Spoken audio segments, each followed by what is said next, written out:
E todos abriram? Amém? Eu vou ler. Diz assim a palavra do Senhor: portanto, ide, ensinai todas as nações, batizando-as em nome do Pai, do Filho e do Espírito, ensinando-as a guardar todas as coisas que eu vos tenho mandado.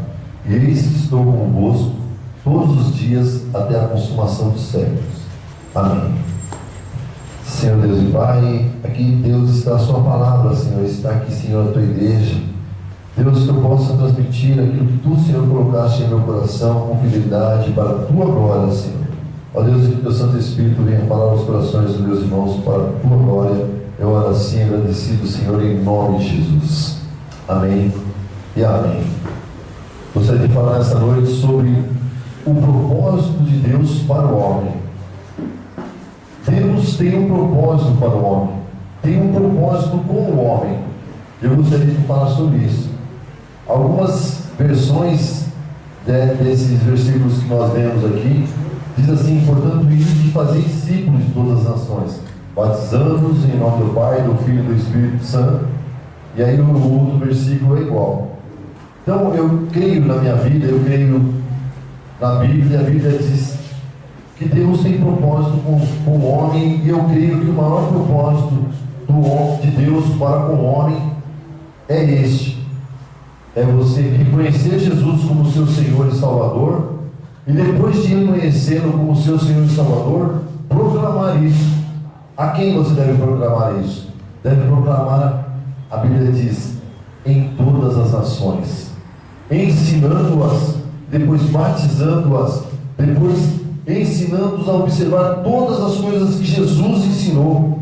E ele disse: e eis que estarei convosco todos os dias até a consumação do século. Amém? Então, nós temos que crer que Jesus, ele foi como foi para o céu, mas não nos deixou órfãos. Ele deixou o Espírito Santo, como está escrito nessa palavra, para nos orientar, para nos direcionar, para nos iluminar a fazer e a cumprir o grande propósito dele, que é esse: nos salvar, nos trazer de volta, remindo os nossos pecados, para termos comunhão novamente com Deus através de Jesus Cristo e proclamar isso para o mundo. O maior propósito de Deus é isso: que você seja salvo, que você reconheça Jesus como seu Senhor e proclame isso.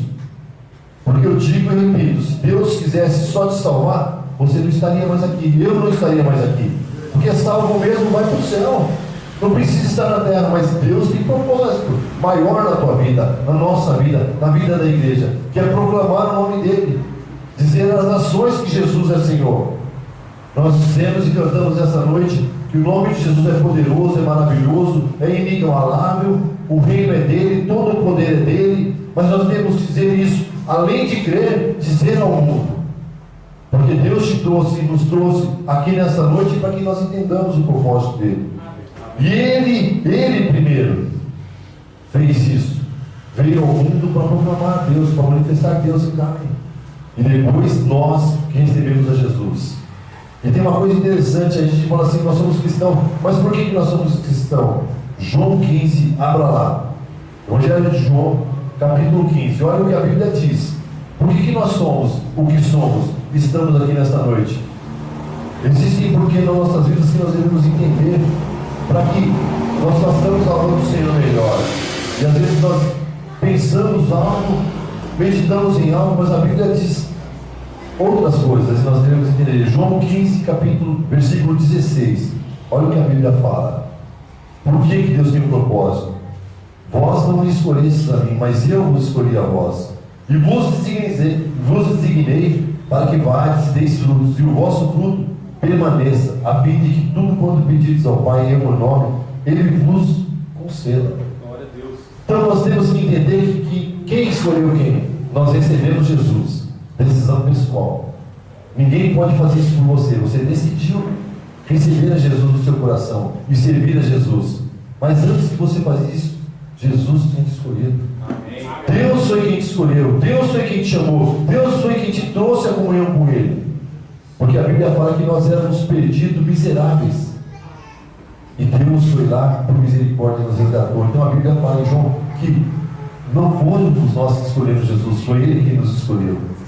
E nos designou, nos comissionou para que nós vamos a este mundo e demos frutos. O fruto é pregar a palavra, o amor de Jesus. E este é o grande propósito que nós temos que entender. E para cumprir esse propósito, eu vou falar de algumas coisas que nos ajudam a entender isso. Nós temos que, em todo tempo, entender quem nos direciona e quem direciona as nossas ações. Porque nós pensamos muitas coisas, nós queremos fazer muitas coisas, mas quem nos direciona? É Deus quem nos direciona. Amém. Quando nós formos fazer a obra do Senhor, nós temos que entender que tudo quanto nós formos fazer necessita de glorificar o nome do Senhor. Nós podemos ter essa igreja cheia, nós podemos ter os melhores músicos, nós podemos ter os melhores pregadores da palavra. Se isso não glorificar a Deus, está errado. Nós temos que glorificar o nome do Senhor com tudo quanto nós fizermos e nunca negligenciar isso. Nunca pensar que nós somos tão bons ou que nós chegamos num nível que, fala assim, eu estou lá top, não, eu estou miserável, cego, pobre, nu. Eu tenho que cada dia melhorar. Depender de Deus, dependência de Deus. Sabe por quê? Porque nós somos falíveis. Nós podemos falhar, nós podemos fazer coisas que podem desagradar a Deus, mas nós temos que entender, direciona no Senhor, guia no Senhor, para que nós possamos fazer onde, o que e como fazer o Senhor quer. Porque Deus quer que nós façamos a obra, Deus quer, tem um grande propósito, mas nós devemos nos questionar e questionar a Deus, Senhor, quando, como e onde? E Ele vai direcionar. Porque Ele disse aqui, eis que estarei convosco todos os dias até a consumação do século. Você crê que Deus está neste lugar? Amém. E você crê que Ele te direciona? Amém. Então nós devemos todos os dias pedir aquilo que nós queremos, aquilo que nós pensamos em fazer. Pode ter a melhor intenção, mas se não tiver na direção de Deus, não serve, meu amado. Nós devemos olhar, Deus, me diz como vou fazer, e quando fazer e aonde fazer, porque Deus coloca a mão e é abençoado. Você quer aprender a cantar, você quer aprender a tocar, você quer aprender a pregar, peça para Deus. Deus vai estender as mãos e falar assim, olha, direciona a minha vida. O que o Senhor quer que eu faça, Senhor? Porque olha que a Bíblia diz, olha, sobre isso. Isaías 48, guarda lá, Isaías 48, o versículo 17 nós vamos ler. Isaías capítulo 48, versículo 17. Nós vamos ver o que o Senhor diz sobre isso.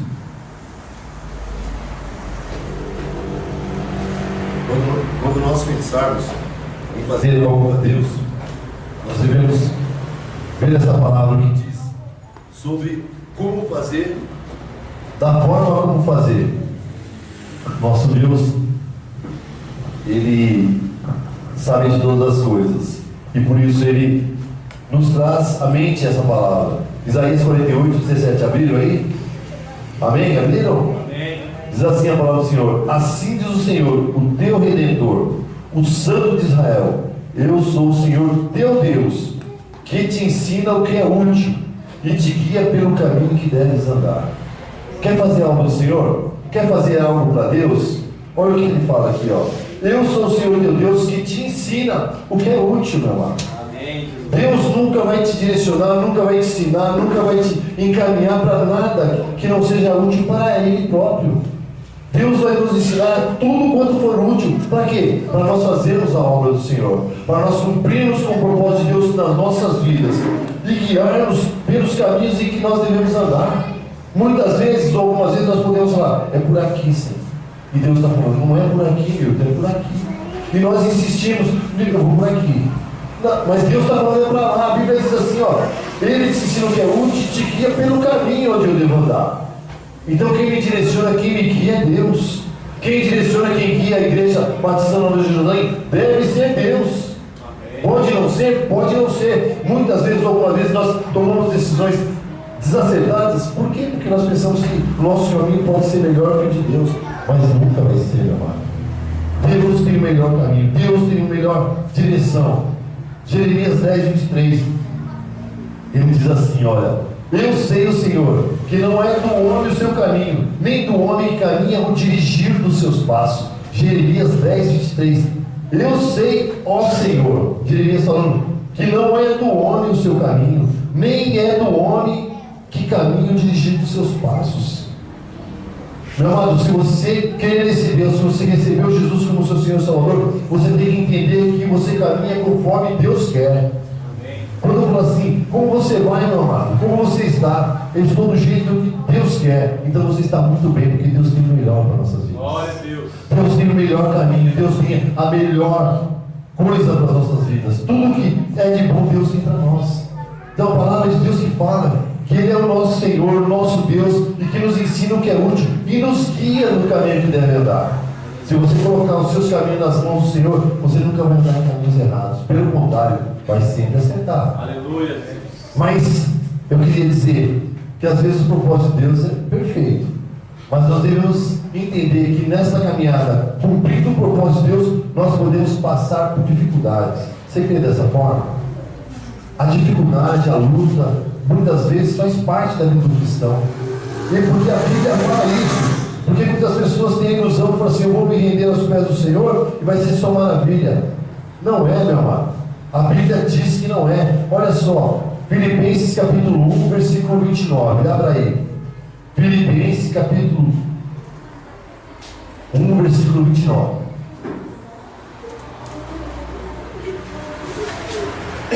Filipenses capítulo 1, versículo 29. Porque, meu amado, faz parte da vida do cristão lutas, dificuldades, mas Deus, Ele está à frente de tudo. Ele conhece o nosso coração, sabe das nossas necessidades. Olha o que a Bíblia fala sobre isso. Pois foi concedido por amor de Cristo não somente crer nele, mas também padecer por ele. A Bíblia que fala isso, não é o Newton, não é a Igreja Batista que fala, é a Bíblia que diz. Crê em Jesus Cristo? Pode ser que você venha padecer pelo nome dele, padecer na obra do Senhor. E a gente fala assim às vezes, a obra do Senhor despende coragem, precisa que você tenha disposição, precisa que você abra um tempo para estar aqui, reunidos, para adorar o Senhor, na célula, em todo lugar que você for, é tempo, você precisa estar disposto. E muitas vezes nessa caminhada nós nos cansamos, nós nos fadigamos, mas eu tenho certeza, meu irmão, que depois do momento do Senhor você vai estar estabelecido, o seu corpo vai estar novo de novo. E eu digo para você, quando você estiver mais cansado, mais fatigado de fazer a obra do Senhor, é quando o Senhor está enchendo, através do Espírito Santo, te dando força para você, ó, eis que estou contigo, vai nessa força, esforça, tem de bom ânimo, caminha que eu estou contigo. Quando você está cansado corporalmente, fisicamente, o seu espírito está cheio. Amém. Porque Deus te enche, Deus te abençoa, Deus te dá graça, força para você continuar. O Espírito nos enche, nos fortalece, nos faz entender quão bom é servir o Senhor, quão ótimo é estar na presença do Senhor. E a gente tem que se alegrar, porque a Bíblia fala isso. Tiago, capítulo 1, versículo 2, 3 e 4, eu vou ler. Meus irmãos, tende por motivo de grande gozo, de grande alegria, ao passarem por várias provações. Eu não falo uma só, não, eu falo várias provações, sabendo que a provação da vossa fé produz perseverança. Ou seja, meu amado, você tem que crer em Jesus quando? Hoje, amanhã, depois, todos os dias, em todos os momentos. Porque assim você vai perseverar, assim você vai ser vencedor, assim você vai dizer, eu creio em um Deus que tudo pode, e Ele está comigo. E aí depois no 4 ele diz assim, e a perseverança tem a sua obra perfeita, para que estejais perfeito e completo, não lhe faltando coisa alguma. Quando você se enche de Deus, quando você busca a presença do Senhor, quando você faz a obra do Senhor, cumpre com o propósito dele, Deus te enche e não te falta nada. O corpo físico pode descansar, mas o espírito está fortalecido. Eu digo e costumo dizer e sempre repito, que se fosse fácil, meu amado, Jesus não precisava ter morrido. Ele, como Deus, orou lá, Pai, se possível, afasta de mim esse cálice. Mas se não tiver outra forma, faça a tua vontade, não a minha. Então, meu amado, eu olho para a cruz e eu falo assim, quanto que eu já fiz para Deus para me sentir cansado na obra? Quanto eu já sofri por amor de Deus para estar cansado de fazer a obra do Senhor? Então nós devemos pensar nisso. Tens grande alegria ao passarem por provações, porque o Senhor está nos fortalecendo, nos dando graça, nos consolando, nos direcionando para que nós possamos ser aquilo que Deus quer que nós sejamos, proclamadores da sua glória, fazedores de discípulos. É isso que Deus quer, é isso que Deus nos faz entender. porque Ele nos aprimora quando nós passamos por dificuldade, Ele nos traz a comunhão muito mais forte quando nós estamos passando por aflições, não é verdade? Quando você fica desempregado, quando você está doente, você busca muito mais, não é verdade? Porque Deus te restaura, Deus te fortalece, Deus te dá graça para você caminhar, meu amado. E é isso que Deus quer que nós façamos. Esse é o grande propósito de Deus.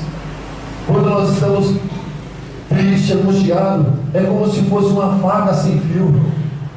Eu costumo dizer que as donas de casa, eu também, já cortou uma carne seca, uma faca seca?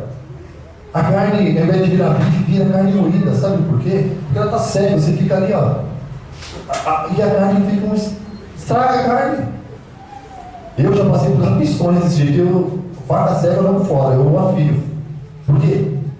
Aquilo ali é como a nossa vida espiritual.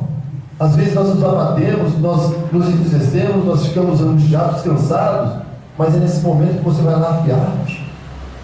Aí depois você pega lá e corta, é uma beleza, não é? Quando você ora, quando você chora, quando você clama na presença do Senhor, Deus te enche e você volta e fala assim: Deus demoniado, que eu vou expulsar agora. Cadê? Cheio de força, de graça, de virilidade para fazer a obra do Senhor. Deus quer isso. As dificuldades fazem parte, mas Deus te renova e te fortalece. E nós temos que entender isso. Fazer a obra do Senhor despende tempo, coragem, força. Mas muitas vezes nós ficamos entediados ou cansados. Outra coisa que nós devemos entender é que nós, como seres humanos, nós podemos falhar ou errar cumprindo esse propósito do Senhor. A nossa história vai sendo escrita dia após dia. Quanto tempo vai ser? Não sei. Quanto tempo tem a nossa igreja? E quantas igrejas tem aí? Deus tem propósito para que nós venhamos caminhar dia após dia. Nós somos falhos, mas Deus é perfeito. E tudo o que Ele faz é perfeito. E quando eu digo para você, algo que você planejou, algo que você orou, algo que você pediu para Deus, não deu certo, sabe por quê? Porque a minha vontade, a sua vontade foi quem entrou. Não foi a vontade de Deus. Não era o momento de Deus, não era a hora de Deus. E por isso que não aconteceu da forma como você queria, ou como você imaginou que seria. A nossa vontade, a nossa sabedoria, a nossa estratégia, quando não é de Deus, não dá certo. Agora, quando está na mão do Senhor, dá tudo certo. Acontece a coisa. Deus faz fluir. E quando nós erramos, nós devemos entender: Senhor, me perdoa, me direciona, me guia, faz eu entender. Porque Deus nos corrige, Deus nos direciona. E a Bíblia diz isso. Jó 5,17 diz assim: eis que bem-aventurado é o homem a quem Deus corrige. Não despreze, pois, a correção do Todo-Poderoso. Ou seja, quando você errar, quando você falhar, saiba que Deus vai te corrigir. Mas saiba também que você vai ser bem-aventurado, você vai ser muito mais feliz, porque Deus quer fazer dessa forma. Deus quer desse jeito, e nós devemos entender que nós, perdoados, restaurados, nós devemos voltar a fazer a obra do Senhor da mesma forma, para que nós venhamos crescer, termos maturidade cristã. Hebreus 6,1 diz isso: sendo assim, considerando conhecidos os ensinos básicos a respeito de Cristo, prossigamos rumo à maturidade. Glória a Deus. Você olha hoje para a tua vida, você olha lá no início, quando você recebeu Jesus, é a mesma coisa? Sabe por que não é? Porque Deus, através do Espírito Santo, Jesus nos ensinou, foi fazendo: olha, toma isso, e você foi aceitando e recebendo e crescendo na graça, no conhecimento de Jesus. Então, quando nós conhecemos a Cristo, nós queremos crescer, nós queremos andar com Cristo. Mesmo que nós venhamos orar: Senhor, me faz amadurecer, me dá maturidade. Porque Deus espera muito mais de mim e de você. Deus espera muito mais daqueles que receberam a Cristo. Porque tem muitas pessoas que você conhece, que eu conheço, que ainda não conhecem a Cristo. E olha o que a Bíblia fala em Hebreus 6, 9 e 11: mas de vós, amados, esperamos coisas melhores e coisas que acompanham a salvação. Ainda que assim falamos, porque Deus não é injusto para se esquecer da vossa obra e do vosso trabalho e amor para com os seus nome mostraste, enquanto serviste aos santos, e ainda serves. Mas desejamos que cada um de vós mostre o mesmo cuidado até o fim, para a completa certeza da esperança. Então Deus quer e espera muito mais de nós, coisas melhores, para que nós possamos proclamar a este mundo. Para as pessoas que não conhecem Jesus, é tão bom servir Jesus, não é verdade? Você concorda que é bom servir a Cristo? Então nós devemos falar, nós devemos proclamar isso. E é como eu disse, nós somos falhos, podemos errar, podemos, mas pedir misericórdia ao Senhor. Senhor, me perdoe, me ajude a eu fazer melhor a sua obra, da melhor forma. Deus quer isso para a minha vida, Deus quer isso para a tua vida. E Ele espera isso. Eu espero coisa melhor de vocês. Quando você pensar, eu já fiz tudo o que podia, Senhor quer mais. E Ele vai te dar graça, Ele vai te dar orientação, Ele vai te dar sabedoria. E saber que Deus te escolheu, meu amado. Você é o escolhido de Deus. Deus te trouxe aqui porque você é escolhido. Você está nessa igreja porque Deus te escolheu. Eu já falei que Jesus disse, não foi nós que escolhemos Ele que nos escolheu. E por quê? Porque Ele não olhou para cada um de nós as nossas fragilidades, Ele não olhou para nós as nossas imperfeições. Ele olhou para nós como Ele olhou no início da criação, quando Deus falou assim, ó, façamos o homem a nossa imagem e semelhança. Não foi isso que está escrito na Bíblia? Nós somos a semelhança de Jesus, nós somos a semelhança do nosso Deus. Ah, mas eu sou mulher, como que é isso? Tira a pele, é tudo igual. Mulher, todas iguais. Tira a pele, homem, tudo igual. Internamente, os corpos, a posição, tudo igual, não tem diferença um para o outro. Então Deus olha desse jeito, Ele olha para nós. Criação dele, para a glória dele, para o louvor dele, imagem e semelhança dele. Mente, coração, espírito, tudo junto para glorificar o nome do Senhor. Então Ele não olha dessa forma, Ele nos escolheu porque Ele olha para nós e o vê. Deus nos vê, a sua criação ali, ó, para glorificar o nome dele. E olha só o que diz a Bíblia sobre esse negócio de escolher, porque Ele não olha para nossas vidas, para nossas fragilidades. O homem tem uma ótica diferente, mas Deus não. 1 Samuel 16, do 7 em diante. Olha só o que a Bíblia diz. Isso aqui quando Samuel foi lá para ungir Davi como rei. O pai de Davi, Jessé, o que ele fez? Ele pegou os seus melhores filhos, os guerreiros. Vai ser rei, tem que ser o melhor. Visão humana, visão distorcida do que Deus vê. Pegou, foi passando todos os filhos. E Samuel, não é esse, não é esse. E foi passando, foi passando. Passou todos os que estavam na casa. E Samuel falou assim, mas não tem mais nenhum filho? Ah, tem mais um que está lá no campo pastoreando ovelha. Vai chamar, só sentaremos à mesa quando ele chegar aqui. Visão de Deus, aquele homem estava com o coração e a visão de Deus para ungir um rei. O pai dele não. Quando Davi chegou, ele falou, olha o que a Bíblia diz, 1 Samuel 16, 7. Mas o Senhor disse a Samuel, não atentes para a sua aparência, nem para a grandeza da sua estatura, porque eu rejeitei, falando de Saul. Porque o Senhor não vê como o homem vê, pois o homem olha para o que está diante dos olhos, porém o Senhor olha para o coração. Deus conhecia o coração de Davi, sabia que ele era pastor de ovelha, mas sabia também que ele era o rei de Israel, escolhido de Deus, e não Saul. E ele fala aqui para Samuel, não atente para a sua aparência nem para a grandeza da sua estatura, porque eu rejeitei. Deus rejeitou Saul. Ele tinha Davi como rei de Israel. O homem olha para o que nós estamos vendo, mas Deus olha para o nosso coração. Por que Ele olha para o nosso coração? Porque ninguém, nem um homem, nem uma mulher, nem um homem terrestre, tem o poder e a condição de sondar o seu coração e saber o que passa lá dentro. Se é bom ou ruim, ninguém sabe. Quem sabe? Só Deus e você. E aí ele fala para Samuel, não atentes para a aparência, não. Você não vê como eu vejo. E só quando Davi chegou lá que ele foi ungido a rei. Por quê? Porque Deus deu visão dos céus para Samuel, para ungir aquele homem.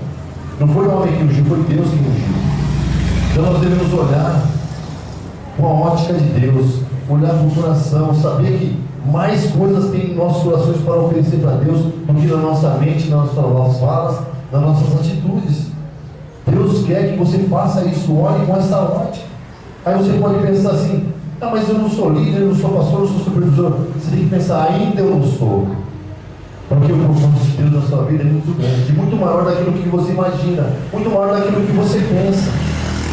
Deus te traz à igreja todos os domingos, todas as quintas-feiras, para quê? Para você saber cumprir o propósito de Deus. Não é para você vir aqui ouvir a palavra embora, louvar a Deus embora, para que entre a palavra no seu coração. Você sabe que o propósito e o plano de Deus são muito maiores do que aquilo que nós imaginamos, pensamos ou pedimos a Deus.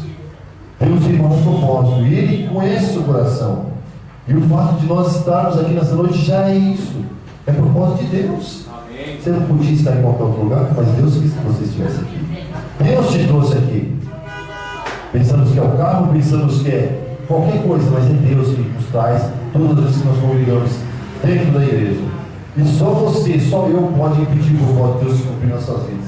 Porque Ele te olha, como eu disse, com uma outra ótica. Ele te vê de uma outra forma. Outra coisa que nós devemos entender também é que tudo aquilo que nós fizermos terá um resultado, terá uma reação. Ação e reação. É isso que acontece. Gálatas 6, do 5 em diante nós vamos ler. Porque cada qual levará o seu próprio fardo. E o que está sendo instruído na palavra, faça participante de todas as boas coisas aquele que o instruiu. Não nos enganeis, Deus não se deixe escarnecer, pois tudo que o homem semear, isso também se fará. As nossas ações sempre produzem alguma coisa. Tudo que nós fizermos na obra de Deus vai refletir, ou em alguém ou na obra do Senhor. Se nós pegarmos água, essa água aqui, e colocarmos açúcar, vai ficar doce. Vai ficar agradável beber? Vai, não vai? Você pode beber essa água. Você colocou açúcar na água, mexeu, está doce, você pode beber. Essa mesma água doce, você pode pôr na panela quando você estiver cozinhando uma carne? Vai ficar boa? Não vai, porque o doce e o salgado, no caso, ou é salgado ou é doce. Ação e reação, meu amado. Então, você pode fazer qualquer coisa, mas saiba que tudo aquilo que você fizer vai ter um reflexo, vai ter uma reação lá na frente. E aí o que a gente pode fazer? A gente vai colher aquilo que nós fizemos. O resultado das nossas ações vai ser a reação. Então nós devemos olhar assim, qual é o propósito para a minha vida? O que o Senhor tem para as nossas vidas, para a minha vida? Deus tem um propósito específico para cada vida, para cada pessoa. Um vai cantar, o outro vai louvar, o outro vai tocar instrumento, o outro vai pregar a palavra, o outro vai ensinar. E isso tudo vai virar o corpo de Cristo, para a glória dele. E nós temos que estar sob a orientação do Espírito Santo de Deus, para que ele nos oriente, para que nós venhamos fazer da melhor forma a obra do Senhor. Porque sabe, meu amado, tudo aquilo que você fizer vai deixar mais. Boas nos corações, eu creio, dos nossos irmãos. Boas nos corações dos membros, dos líderes, dos supervisores, para todos aqueles que congregam. Então nós devemos guardar o bem no nosso coração, porque assim Deus quer, assim Deus deseja, assim Deus tem como propósito. Eu gostaria que nessa noite você saísse daqui sabendo que Deus tem um propósito para a tua vida. Amém. Se você não sabia disso, saiba disso, meu amado. Ainda que as circunstâncias venham dizer o contrário. Entender que quem direciona nossas ações é Deus. Entender que nós podemos passar por dificuldades, isso faz parte. Entender que nós podemos falhar algumas vezes.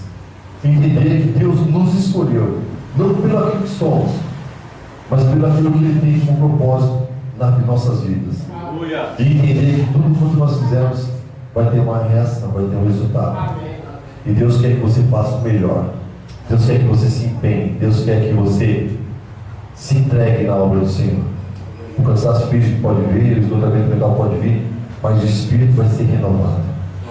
Porque as misericórdias do Senhor são novas a cada manhã, e Ele tem algo muito maravilhoso para as nossas vidas. Amém? Que o Espírito Santo possa falar muito mais nos nossos corações e entender o grande propósito do nosso Senhor.